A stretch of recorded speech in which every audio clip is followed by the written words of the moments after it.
in chapter 8 and 9, that in fact God's people were yet to go through a tough time for many, many days. ID? So, hello? Sorry, can you please just do a recap again? It was not recording. Okay. All right. So I had just actually started the recap for the study that was done last week. Verse 1 of chapter 11 to verse 12. I think that's where we ended last week. And that chapter, verse 1 and 2, identify the starting point for this whole story that Gabriel is going to tell Daniel. Daniel had been thinking that things were coming to an end, but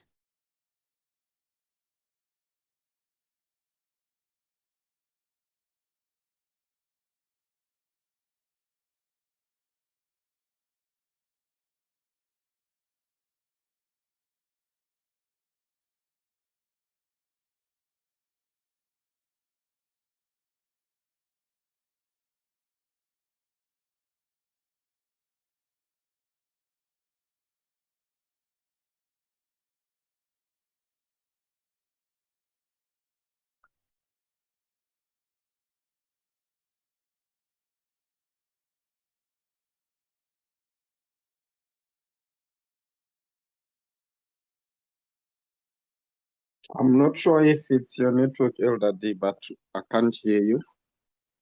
But your mic is on.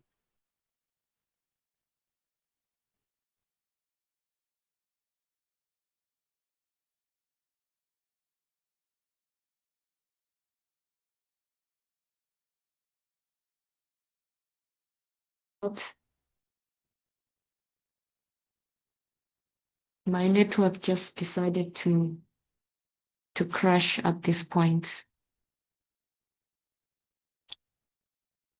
So we were doing a recap. Let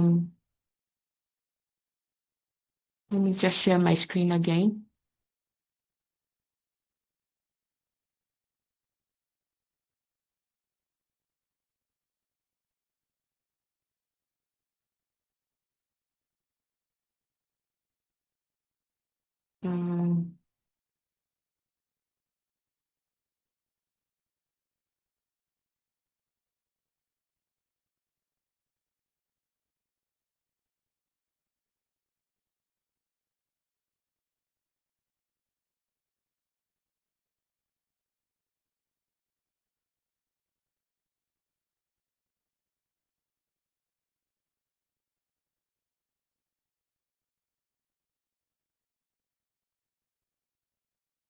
Okay, so we were doing a recap for last week to say that this vision of Daniel chapter 10 is given to Daniel during the time that he is still a president in the kingdom of the Medes and Persians. And while he's thinking that things are about to get better for God's people, the visions are showing that things were about to get worse. So Gabriel has to come and explain to him what was transpiring. And so when we get to chapter 11 is not really written in symbolic language, the way Daniel 2, 7, and 8 are written. Daniel 11 is given in plain language as to the kings and how they're going to come and go. The three kings that are mentioned in verse 2, because it says over there that, and now I will show you the truth. Behold, there shall stand up yet 3 kings in Persia, and the 4th shall be far richer. So it will be Cambyses, Smerdis, Darius, and then Xerxes was the one that was far richer. And it is in his, he stirred up all Greece. In other words, he organized Greece. He organized a campaign against Greece His army had about 5 million men, and he was the last Persian king to invade Greece. After him was followed a bunch of other kings, but then inspiration doesn't really mention them. It goes straight to Alexander in verse 3. Verse 3 is really 323 BC, where you have Alexander, this mighty king, standing up, but then he's broken. We know Alexander died soon after conquering the world, and then it talks about his kingdom being divided into 4. And not to his posterity. So it was not his son, his brother, his relative, but the kingdom was broken up. Alexander himself was a very ambitious, polygamous man, given to violent excesses. He murdered his best friend. He was a terrible alcoholic. It is what killed him. And then we jump to within that verse 4, you go from 323 BC when you have Alexander the Great to 301 BC when you have 4 great generals left. And all of this history of 22 years was skipped. We now know from the Midnight Cry message that history is very rich. It introduces us to the King of the South, who is a key player here at the end of the world. So from 323 to 301 BC, when you now have 4 divisions of Greece, is 22 years of 4 Diadochi wars. During the first Diadochi war, there were many generals fighting. In the second Diadochi war, still many generals fighting. But by the time you get to the third Diadochi war, you only have 5 generals fighting. And in the fourth Diadochi war, you still have 5 generals fighting, but when that war ends, you will be left with 4.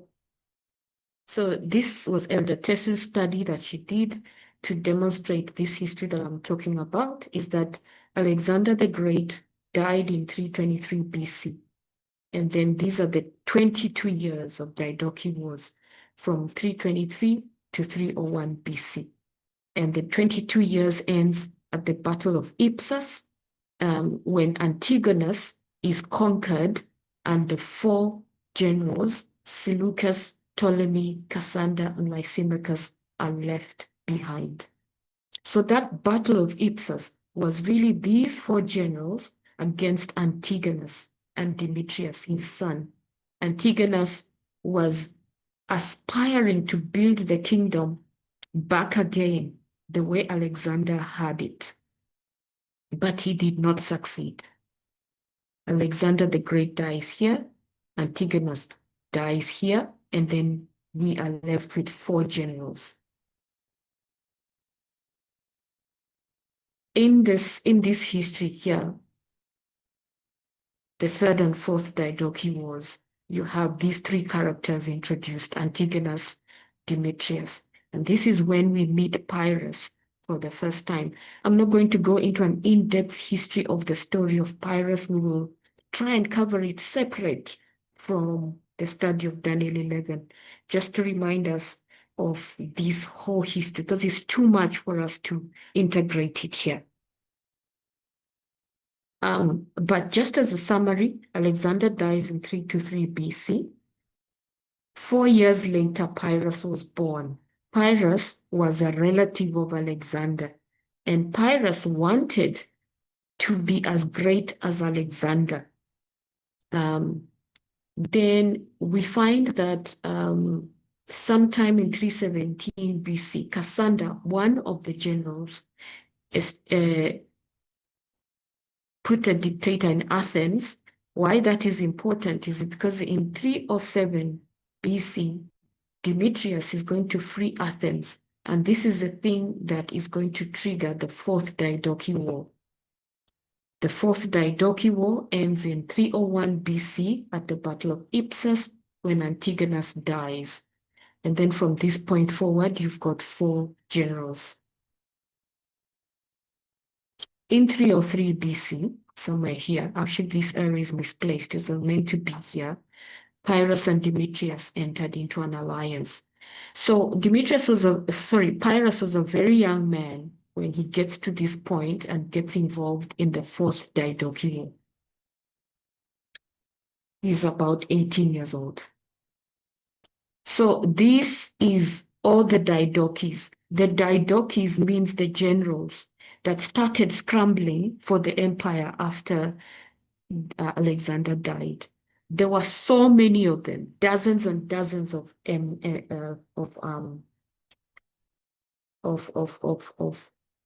generals, even including Saka. I didn't know we were that famous. It's a joke. But anyway, you can see how the kingdom was split up into numerous factions, all of them fighting for dominance.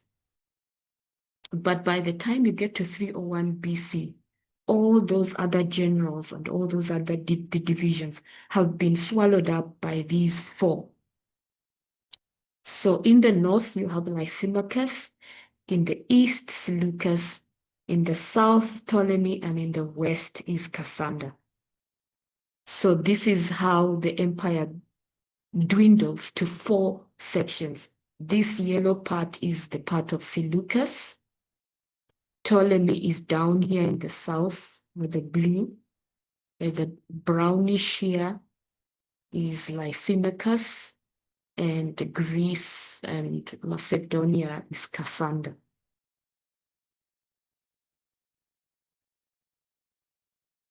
This I found a statement by A.T. Jones. It says that though the dominion of the world had been amicably divided among the four great commanders, which is Seleucus, Ptolemy, Lysimachus, and Cassander, neither the spirit nor the practice of war was in any wise diminished. They all warred as long as they lived, and when they were dead, their war spirit as well as their dominions were inherited by those who succeeded them. So I just wanted to remind ourselves of the emphasis we placed upon the spirit of dominion, control, oppression that was developed by Nimrod, that we have traced through all the history of the previous kingdoms to show that this spirit is still in existence, and it is still the spirit that controls the way politics plays out in these ancient kingdoms. So, okay, now we have four, but by 281 BC, I think that would be roughly 21 years, 20 years after Ipsus, you now actually had left only two generals, because in that 20 years between 301 BC, Ipsus, and 281 BC, Seleucus managed to build a big city, and he relocated his entire population to that new city. I think it was called Cilicia, something like that. Not for sure. Lysimachus and Ptolemy went into an alliance by marriage, because you see, there was always the constant fear that the next general would try and overcome or take over their territory. So people tended to get into alliances to strengthen themselves against the enemy, because that's the nature of this mindset. You either are taking over other territory, or you are seeking to strengthen yourself against the next person who might be seeking to take over your territory. Anyway, in this time period of 20 years, Cassander was conquered by Lysimachus, leaving three. So out of four, now three is left, because then soon after that, Cassander died. Now we have three generals left. Then, so that would be Ptolemy, Seleucus, and Lysimachus. Cassander is out. Then in 281 BC, Lysimachus was conquered by Seleucus, leaving us with two powerful generals. Out of the great kingdom of Alexander, through all those years, we now have left years of about approximately 40 years, because from 323 BC to 301 BC, that's 22 years. And then from 301 BC to 281 is another 20 years. So about 40 years time, there was only left 2.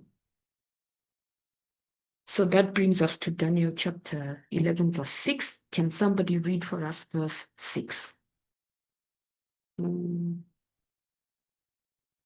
Verse 5 and 6, sorry.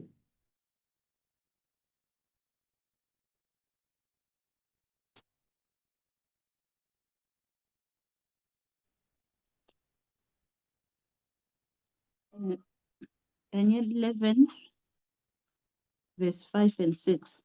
The northern Yes, and southern kings, the northern and southern kings.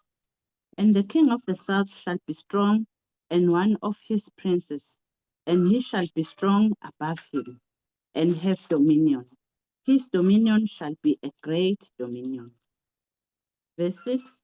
And in the end of years, they shall join themselves together for the king's daughter of the south, for the king's daughter of the south shall come to the king of the north to make an agreement, but she shall not retain the power of the arm, neither shall he stand nor his arm, but he shall be given up, and they that brought her, and he that begat her, and he that strengthened her in these times.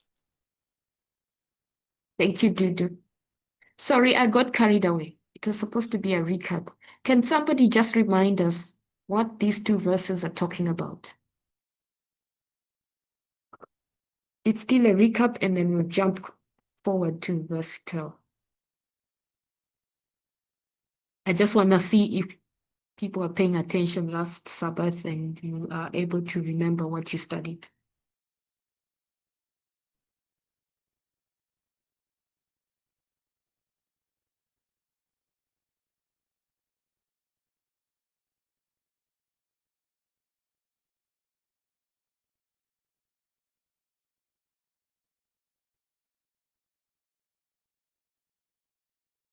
Anyone remember what you covered last week about these 2 verses, 5 and 6?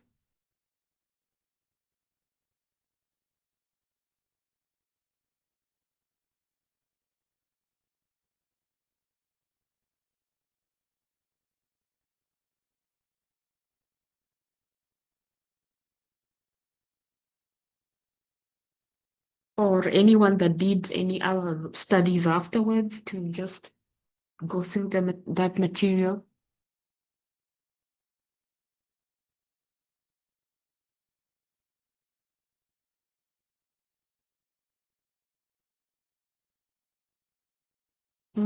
Nobody? Good morning. Can you please repeat your question? We got disturbed by something here. The question is simple. Verse 5 and 6 was covered last Sabbath. What was it talking about? What's the history that's presented by these verses?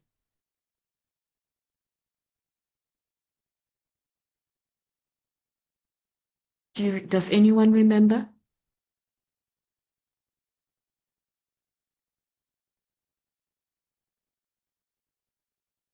Okay, I'm going to remind us, and then next Sabbath, I'm going to develop a quiz for this.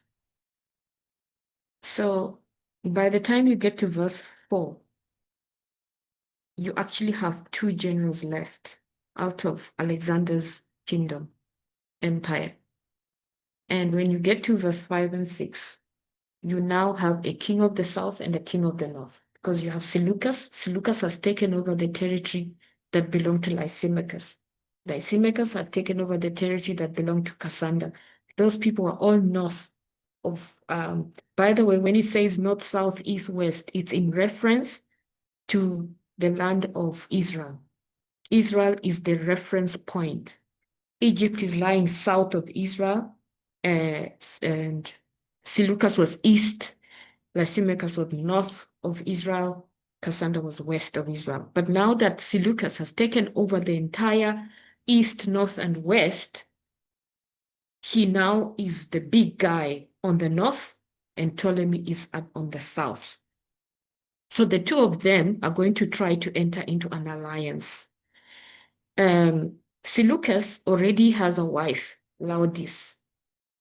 But to enter into an alliance, in ancient days, kingdoms entered into an alliance in many ways. One of the ways was through marriage, so that they become relatives, in-laws of each other, so that they don't attack each other, respect each other, become family, right? So Ptolemy and Seleucus at that point decide to enter into an alliance. And Seleucus is going to marry Ptolemy's sister, Berenice. So Berenice travels off to her new husband's land, and she had a huge dowry that she carried with her. So when she arrived there, Laodice had to be removed from the palace and her sons, because she's no longer the wife. Laodice was not very impressed by that. And later on, she was able to mobilize people to bring her back into the palace, and she killed Berenice. So when you get to verse 7 and 9, what you're going to see is Berenice's brother, who is now Ptolemy Eugetus. He is the king of the south. He raises an army to revenge his sister. So in that incident, Laodice gets killed. Ptolemy Eugetus takes the city of Seleucia. In other words, he entered into the fortress of the king of the north. He plundered the kingdom and took away many treasures. And he could have continued now, because he was technically overpowering the king of the north.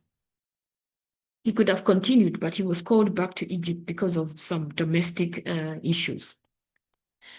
So now, because the king of the north, they were plundered by Eugetus, Laodice was killed, treasures were carried away, the ruling king died, and he was succeeded by two sons. He had two sons, Seleucus Callinicus and Antiochus Magnus. They decided that they would avenge their father to recover the territory that was lost.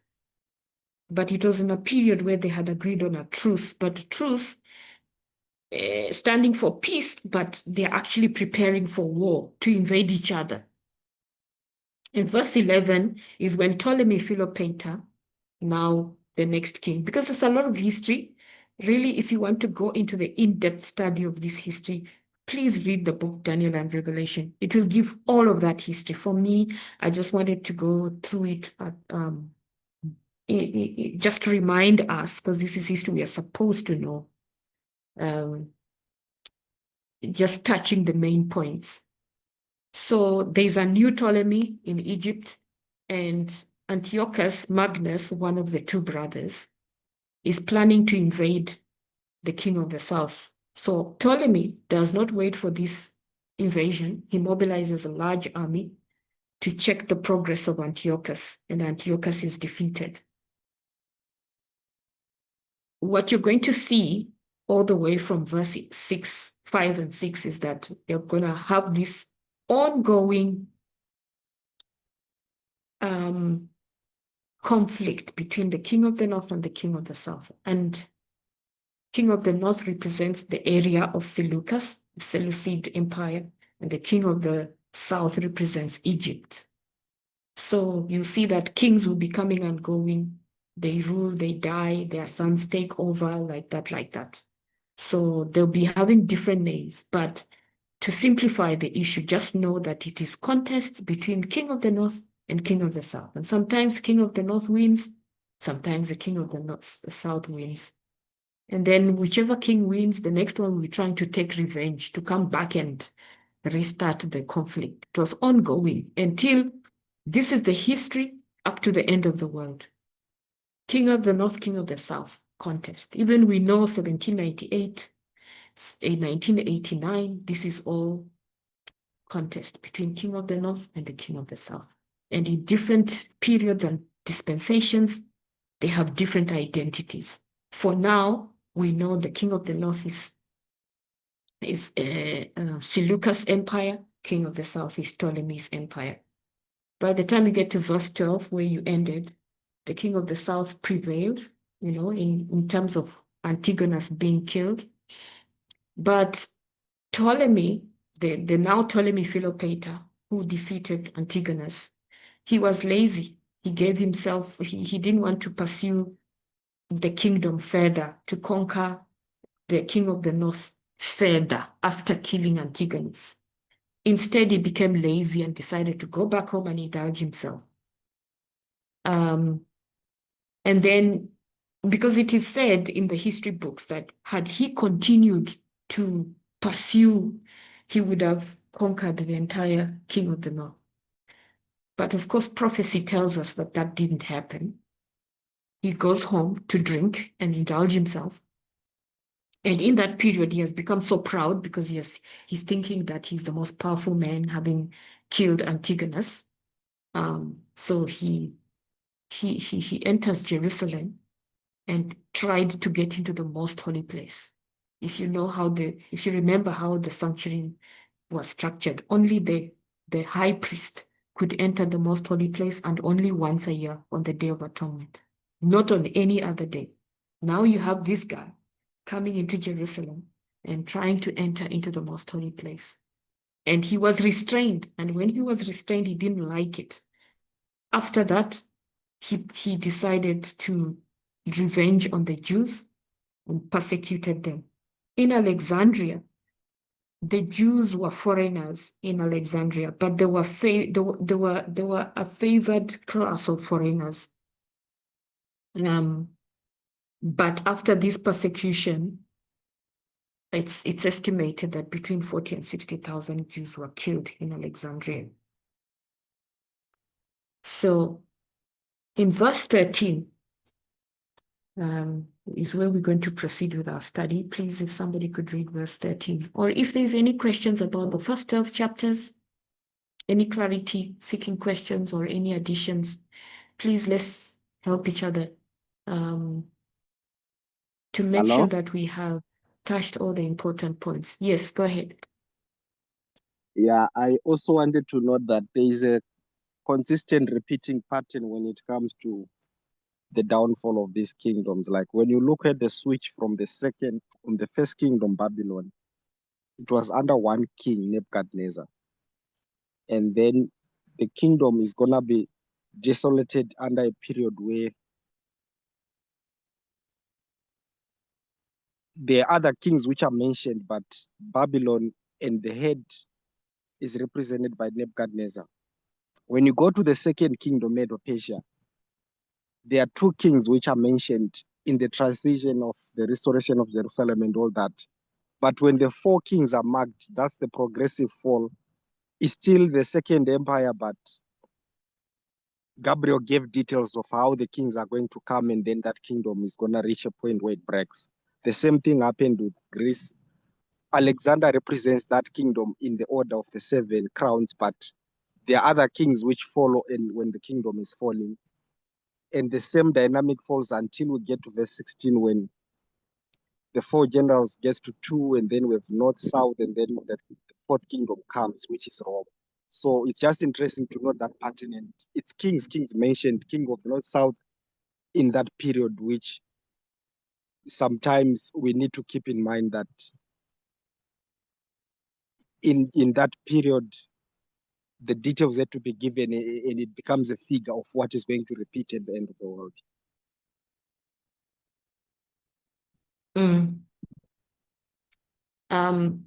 So yes, I see you mentioned the pattern. Can you just highlight again on what the pattern is, please, Milton?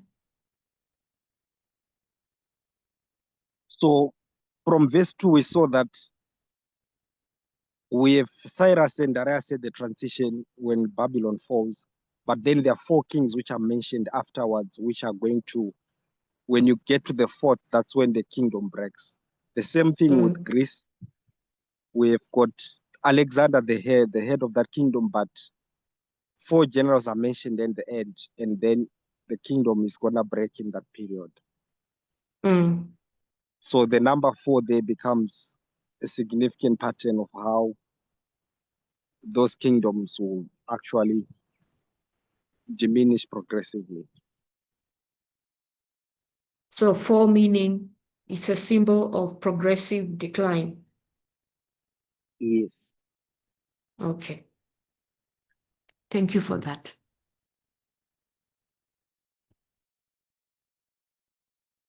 Anyone else want to make a point?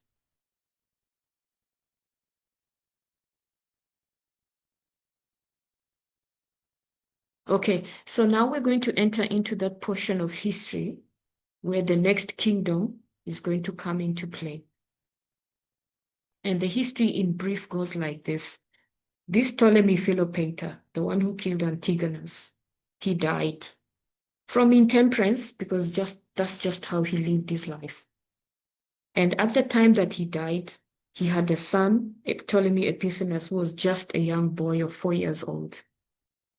So when Antiochus in the north looks at this situation, it's a perfect opportunity for him to now come and attack the king of the south and take over that territory, because after all, it's ruled by a young king, a 4-year-old.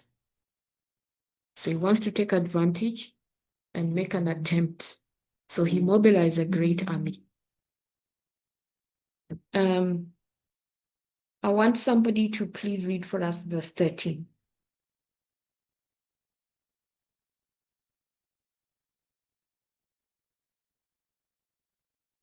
And 14. 13 and 14.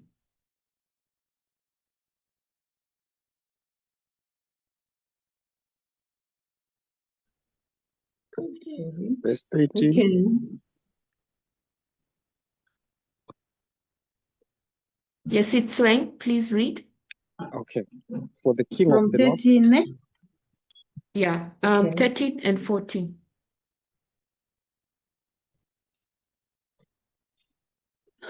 For the king of the north shall return and shall set forth a multitude greater than the former, and shall certainly come after certain years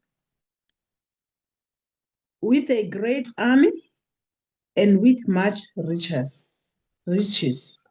And in those times there shall many stand up against the king of Sam.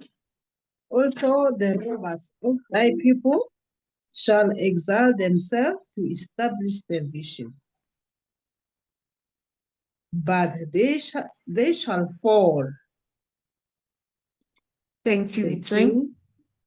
Thank you. Yes. So the king of the north is going to return and shall set forth a multitude greater than the former. The former is in verse 10, when Seleucus, Callinicus, and Antiochus Magnus mobilized an army to go and revenge their father and the territory that had been lost to Ptolemy Eugetes. Ptolemy Eugetes is the brother of Berenice when he came into the north to revenge the death of his sister, and then he entered into the fortress of the king of the north. Then he plundered the kingdom. He took away treasures and took away some territory. In verse 10, the sons of Seleucus are going to revenge their father and try to recover the territory that is lost. They're going to mobilize an army. So now when we get to, but of course, during that time, Ptolemy Philopator actually prevailed because he defeated Antigonus and then later on he goes back home to relax. So when we come to verse 13, when it says that the king of the north is going to mobilize an army greater than the former, I want us to know that is inversed. The former is what happened in verse 10. Now Antiochus, there is a young king in Egypt, and he thinks this is the perfect opportunity to overcome the king of the south. So it is at this point that we get to verse 14, where in those times, when many are standing up against the the king of the south. And who are these many that are standing up against the king of the south? It is Antiochus, king of the north. But even within the kingdom, there's been a lot of internal unrest. There's seditions happening all over the place, especially in Alexandria. So that's an internal threat. And then as well, Philip, king of Macedon, has gone into an alliance with Antiochus. They're thinking that this is the perfect time to attack the king of the south, take over his territory, and divide it amongst ourselves. These are the many that are standing up against it. But so while these many are standing up against him, that is when the robbers enter the scene. They enter the scene and establish the vision. The way that we've come to understand establish the vision means is that the whole vision was aimed, when Gabriel is explaining things to Daniel, the main point he wants to get at is Rome. He reminds me how when someone asks you a question, and it is the type that you can't answer by just giving one word, you've got to go back and give a whole background and set up the context, the scenario, so that when you now give the answer, the person will have a big, clear, panoramic picture of the importance of the answer. So this is how Gabriel was relating with Daniel. The whole point of Gabriel coming to explain things to Daniel was to talk about Rome. But in order for that all to make sense, the whole background had to be given. So that is why, when you get to verse 14, it says, these robbers of thy people, when they enter the scene, it is now to say that indeed the vision is established. It is going to come to pass. And of course, the Romans were referred to as the robbers of their people. How did this thing happen? This is how it happened. So Ptolemy is young. Many are standing up against him. Rome is a new power. We are now around the year 200 BC. Can somebody tell me something about the Roman power in the history before 200 BC? That is of importance. Do you remember anything? We even make mention of it when we talk about the Sunday law, our history of the Sunday law.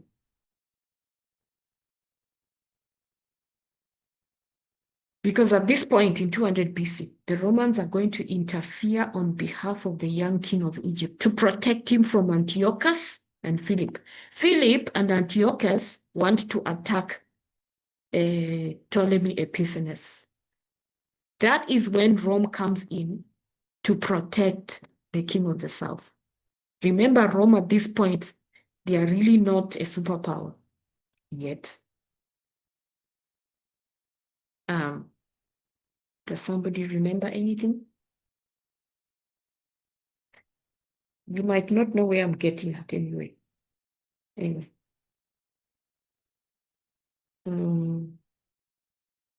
Okay, we'll come to that.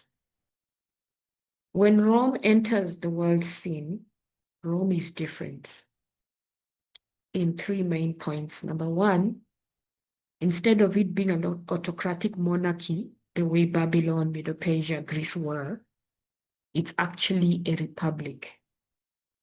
And it has a complex system of checks and balances. So this is, to me, when I look at this, I'm reminded of the United States.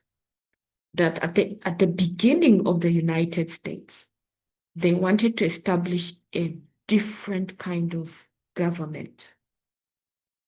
One in which there was no authoritarian rule.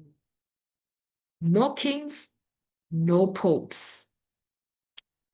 Just think about it as the history we've traced from Babylon to this point. Babylon, Medo-Persia, they are autocratic monarchies.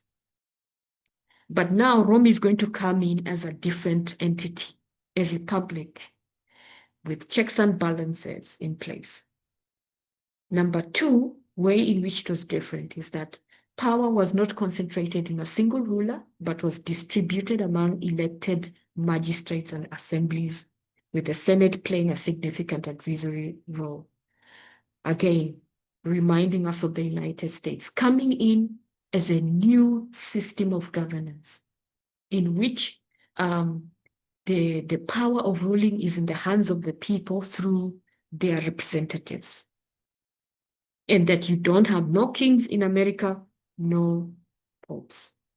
In the number 3 way in which is different, while other empires often sought to impose a single rigid culture on their conquered territories, Rome was more flexible. It established a network of self-governed towns and provinces, often extending some form of Roman citizenship to conquered people. Now, why I think this is important is that in the beginning, when Rome begins to come up, it's trying to establish its empire on principles that we would look at and think, wow, these are good principles. Principles of checks and balances. Principles of representative government. And principles of equality, right? So they are not going to impose their culture the way other nations did, Babylon, Medo-Persia, Greece, how they would impose their culture on the kingdoms that they conquered.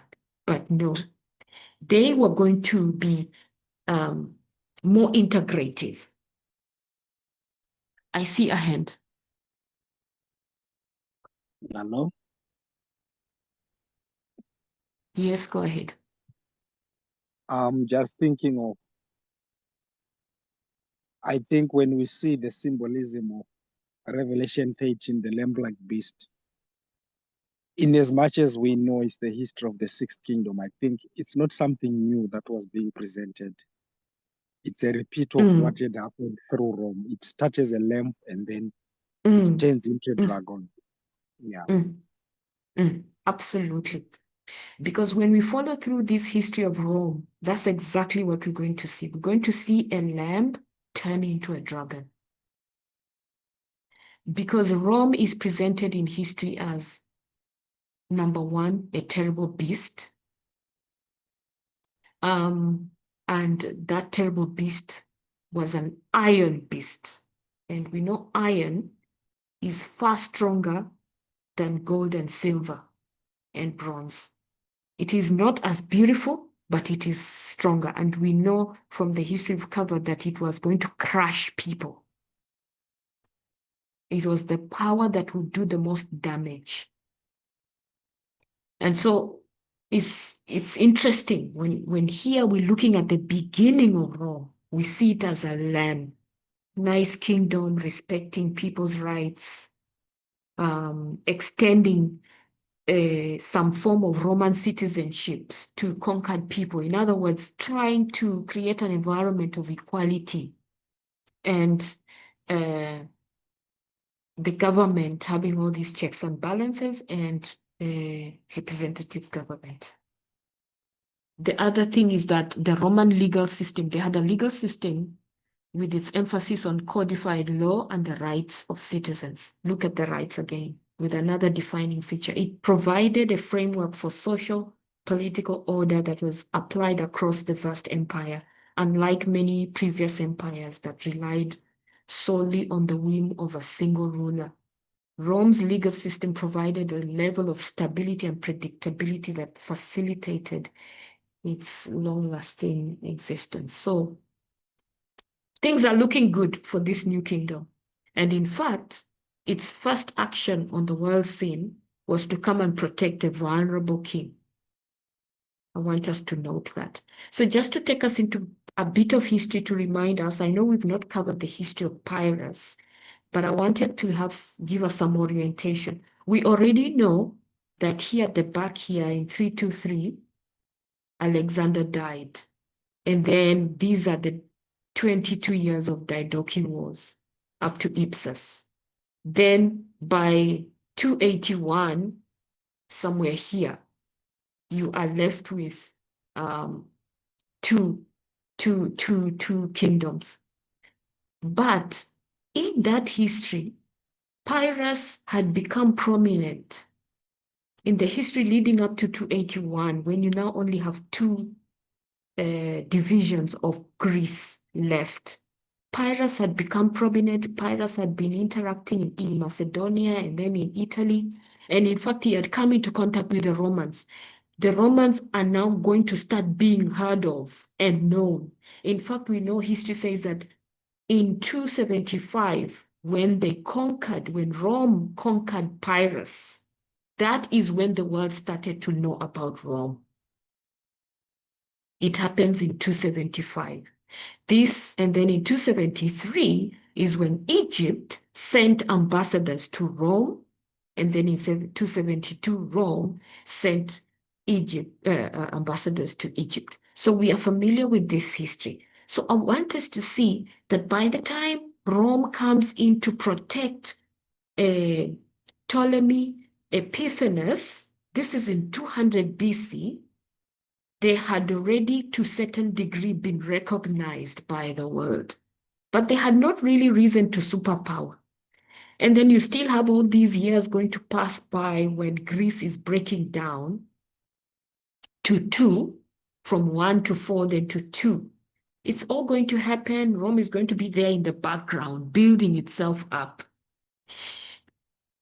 So that now when we get to 200 BC, it's going to stand up for the king of the south. It is not yet the king of the south.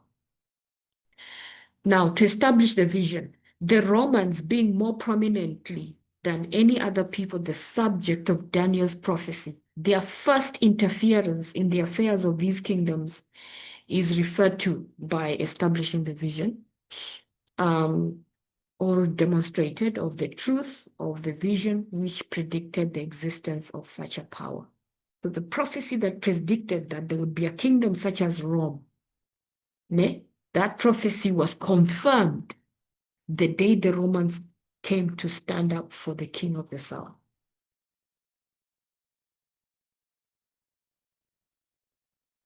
So what happened? This is how it happened. Antiochus and Philip are planning to attack Ptolemy Epiphanes. What Rome is going to do is to send Aemilius Lepidus to Egypt. They are going to appoint him as a guardian to Ptolemy Epiphanes. So when he arrives in Egypt, he appoints General Scopas, and then he instructs Scopas to raise an army to protect the king of the south.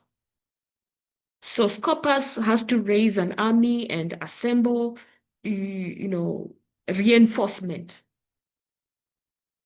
And after assembling this army, he took over control of Judea, but he was defeated in that battle near the Jordan River by Antiochus. And one of the cities fell, Sidon, one of the strongest cities.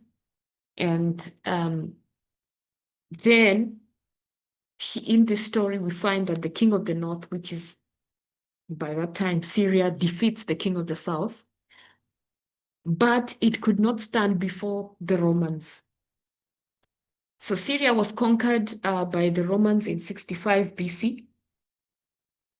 It's the story of Pompey, how Pompey, conquered Syria.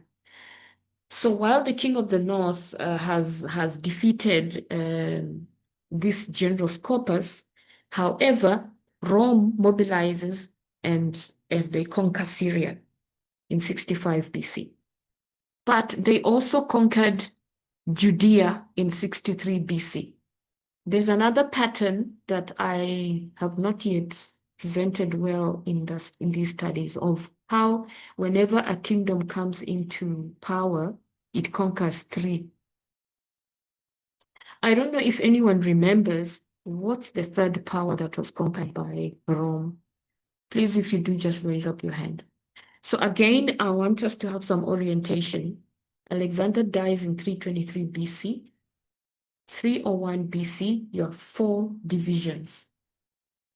By the time you get to 281, actually this is 281, you have two divisions. In 200, Rome comes in to protect the king of the south. And then in 65 BC, they defeated Syria and Judea in 63 BC before they started to rule the world as a king of the north. Rome became connected with God's people sometime in 162 BC. We'll look at those details next time.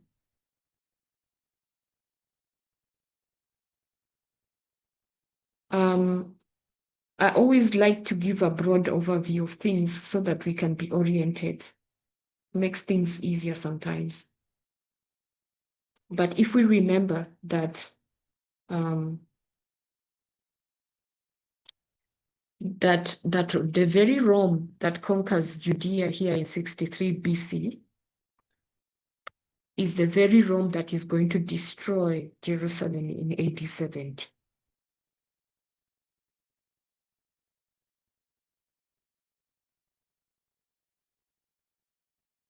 And in the middle here is where you're going to have Christ being born, BC 4, and the cross, AD 31, probation closing for the Jews in AD 34, and then in AD 70, they destroy the city. So Judea is conquered here, and so what you find is this progressive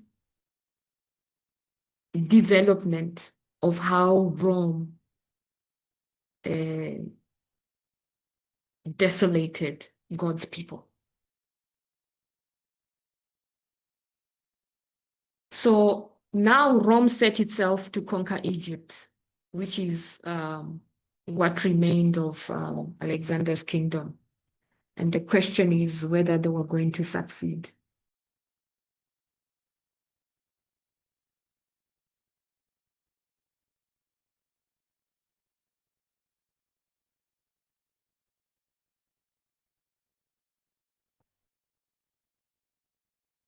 Let me go back to this line so that we orientate ourselves. I don't want to get anyone lost.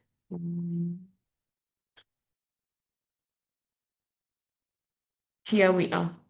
Rome establishes the vision here in 200 BC. In 161, about 40 years later, they came into contact with God's people. By the time you get to 65 BC, they've defeated Syria. Then they will defeat Judea. Then they will set their eyes on Egypt, because that is all that's going to remain of Alexander's kingdom. Are we getting it? I want us to be clear on that one. Alexander dies. Here you have 4 generals. Here you have 2 generals. And then going forward, you get to this point where the king of the north, the supposed king of the north, which is Syria, Seleucus kingdom, is defeated by Rome. So although in this history here, the king of the north is trying to take over the territory of the king of the south, and they seem to be prevailing over them. However, the kingdom of Seleucus has not defeated Rome. Rome is not yet a superpower.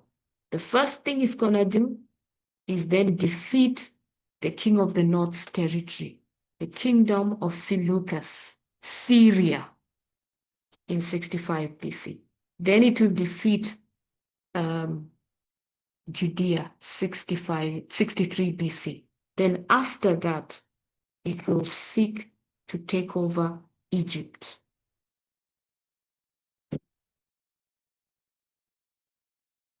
And how that happened is what we are finding in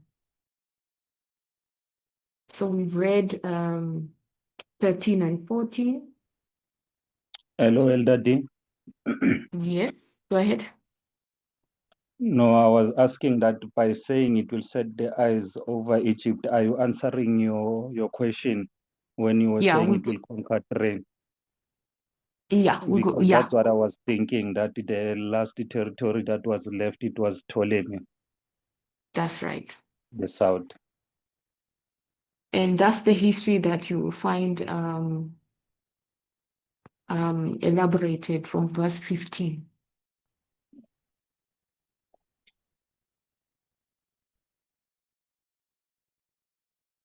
So what happened is that Ptolemy, now is Ptolemy Euletus, many years have passed by. There's a Ptolemy Euletus who dies in BC 51. And he left behind a son and a daughter, Ptolemy and Cleopatra. Look, they were all called Ptolemies, right? Different names, but the surname was Ptolemy. So don't become confused when you keep saying Ptolemy, Ptolemy, Ptolemy. So when Euletus died in 51 BC, he had a son and a daughter. This is a famous story. Everyone knows about the Cleopatra story. Ptolemy and Cleopatra were the children. And what Euletus wanted was that Ptolemy and Cleopatra should rule jointly. They should get married, their siblings, but they should get married and rule together jointly.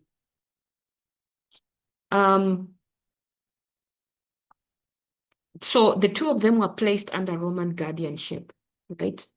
And Pompey was appointed as the guardian. In Rome, there was a quarrel between Pompey and Julius Caesar. At that point, there was this guy called Julius Caesar. He was in a quarrel with Pompey. And in that fight, Julius won and Pompey ran off to Egypt. But Caesar followed him there. But before he could arrive, Pompey was murdered by Ptolemy. So Caesar then arrives and he takes the place of Pompey as the guardian of Ptolemy and Cleopatra. When he arrived in Egypt, he found Ptolemy and Cleopatra quarreling. Ptolemy and Cleopatra had been left the kingdom so that they can rule it jointly. But now Ptolemy was trying to take away, was trying to remove Cleopatra from the picture, right? So he had managed to deny her share of the rulership of the kingdom. So she's just hanging there. She no longer has powers because her brother has taken up all the power. So when Caesar arrives, she decides to get Caesar onto her side. So she gets her servant to wrap her up in a bunch of fabrics and pretend that they are going to deliver a present to Caesar, Julius Caesar. Meanwhile, she's been wrapped up inside those fabrics. And she gets one of her strong men to carry this present on his shoulders to take it to Caesar. And he manages to get through all the security checks, saying that, no, I am coming to deliver a present for Caesar, until he found himself in front of Caesar. And then, of course, Cleopatra comes out of this, reveals herself. So this is how she presented herself to Caesar. And then when Caesar, and then, you know, she talks him in to help her fight against her brother. So that's what Caesar did. And they were able to fight against Ptolemy, the brother, and help restore Cleopatra to her rightful position. But then the citizens, sorry about the typos that are in this slide. I will correct them before I share the document. The story is that he sides with Cleopatra, and of course he had an illicit relationship with Cleopatra. And Ptolemy now mobilizes against Caesar, and in that incident, they try to destroy Caesar's army, and Caesar retaliates by burning the entire Egyptian fleet. And when he set that Egyptian fleet on fire, the fire spread into the city of Alexandria, and it burned down the library of Alexandria. That was the incident that brought about the burning of the Alexandrian library, which is still famous till today as one of the biggest, largest ancient library. It had more than 400,000 volumes of books. So Caesar mobilized an army and defeated Ptolemy in the war. And now what has happened? Rome has absorbed the whole original kingdom of Alexander. And this happened in 47 BC.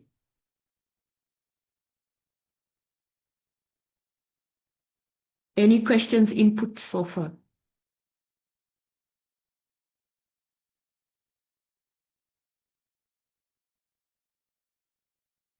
Okay. So that is the whole story of Daniel 11, verse 16, going onwards.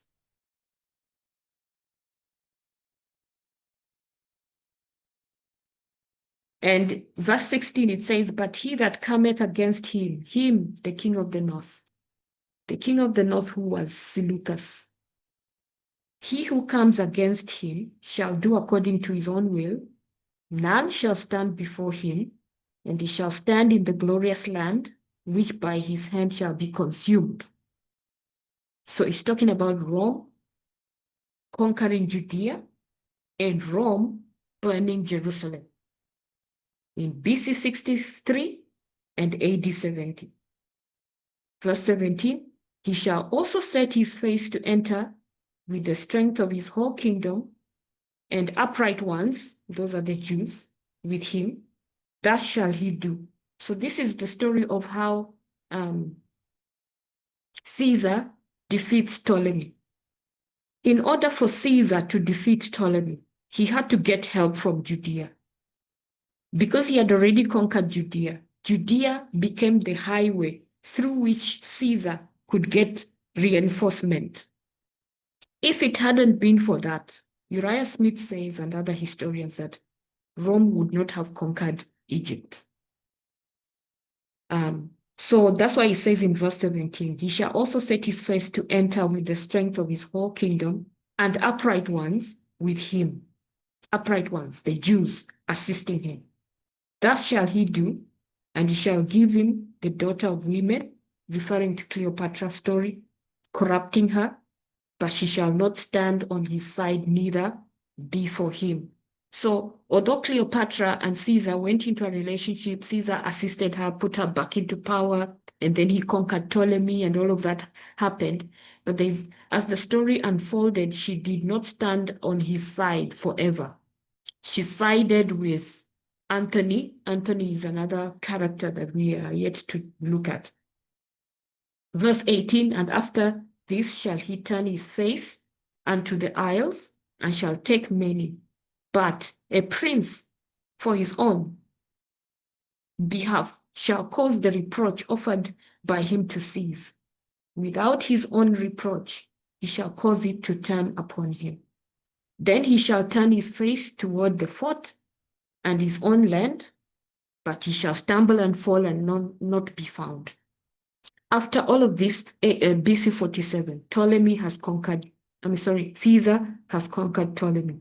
There is no more territory that originally belonged to Alexander that is not under the control of Rome.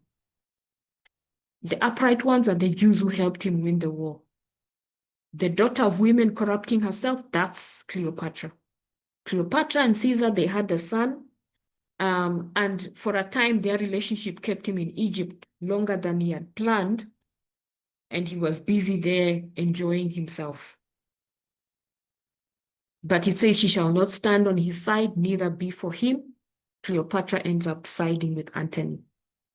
So finally, Caesar left Egypt. Remember, when he first came to Egypt, it was because he's following Pompey. He had been fighting with Pompey.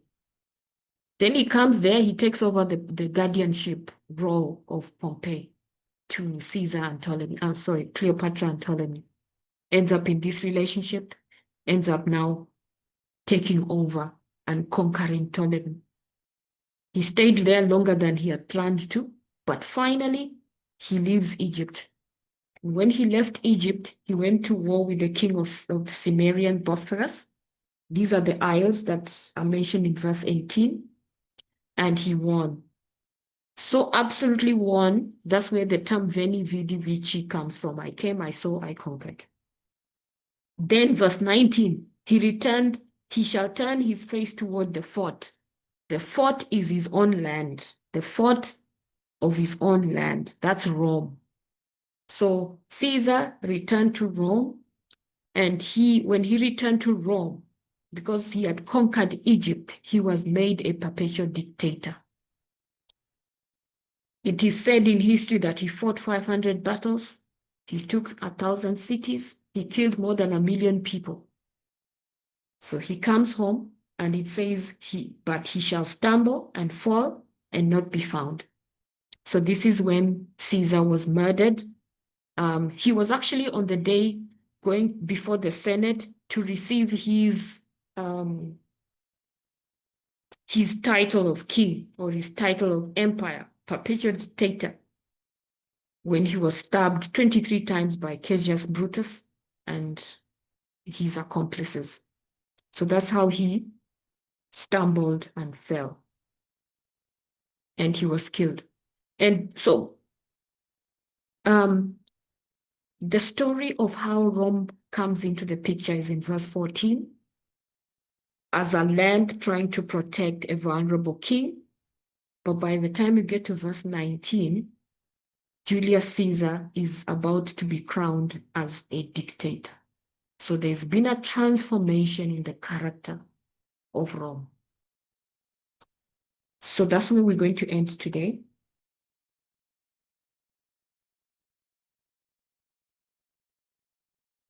Are there any questions?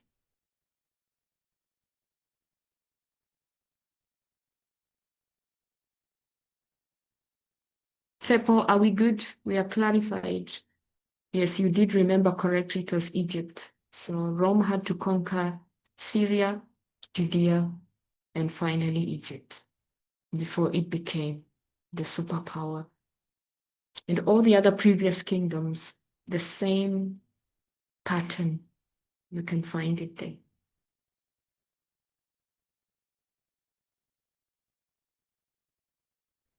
Okay, Elder Dino, that's what I was also thinking, because I still remembered that history, that it has to be Syria, Judea, and South. Yeah. Okay. No, thank you. Hello? Yes. So what also we are going to see is that this dynamic of North and South after Rome rules supremely. So we can see something that happens at the beginning of Rome and towards the end of Rome, especially both the phase of pagan and papal, we see that dynamic coming into picture, and it becomes the subject of how spiritual Rome also comes to power. There's that dynamic of North-South which repeats in both histories. The dynamic of North-South or the dynamic of the three? As we have covered, we have seen that when Greece fell, the history culminated with this North and South, and Rome had to conquer these territories progressively. And it's gonna rule for a time without any opposition, the whole territory under its control. And then at the end of Rome, that comes again. When we come to verse 4, Daniel 11, verse 4, there is that mention of king of the south again and not fighting. So it's something that happens at the beginning, it happens at the end. I think it becomes the subject with the spiritual realm. Mm. Mm. Yeah. Mm. Mm. Okay. Yeah, sure. Because, yeah, Rome is going to rule for a time without contest. And then we'll see the reappearance of the king of the south later in history. Okay, interesting. Any other comments? Questions? I know that this history is quite tedious. It's a lot of details, and I tried to leave out some of the details and just touch on the main points of how Rome came into power. How it came into power is because Greece was collapsing. And the reason why Greece was collapsing was in line with that spirit of Nimrod. And history has consistently shown us that that type of mindset, that type of political thinking never prevails. The kingdoms rise, but they eventually fall because that ideology is not sustainable. So as Greece is collapsing and they've been fighting with each other for over 40 years, and then Rome comes in as a land to protect a vulnerable king. But that doesn't last long because soon Rome shows its true colors. Some people have said that if you take that history back to the very, very origins of Rome, prophecy identifies Rome when it comes in to help Ptolemy Epiphanes. But Rome had already been in existence for hundreds of years. Going back there at the beginning, the history is very interesting of a nation that was established by criminals and vagabonds. People that just ran away from justice, from taking responsibility for their criminal activities. They ran away to an island where they established their kingdom. Then they abducted women so that they could start reproducing. The whole history is very shoddy, it's very shady. But by the time you confront them here in 167 to 162 BC, when they come into contact with God's people, when in 275 they sent ambassadors to Egypt and back and forth and all that interaction, they are looking like a lamb. But they had a true nature within them that was yet to be revealed, that maybe we can trace all the way back to their actual origin. Rome establishes a vision because this is the power that is going to do the most desolation. It's the power that's going to kill the Messiah. It's the power that's going to transform itself into the system that Ellen White talks about as Satan's masterpiece, which is the papacy. Okay, so we are done. Thank you, everyone, for attending and for your participation. I had a poll to run today, but I'm going to leave it today because I got kicked out and that's wasted a bit of time. I don't want to keep us here any longer. We'll do the quiz next week. I'm going to request Elder G to close for us in prayer.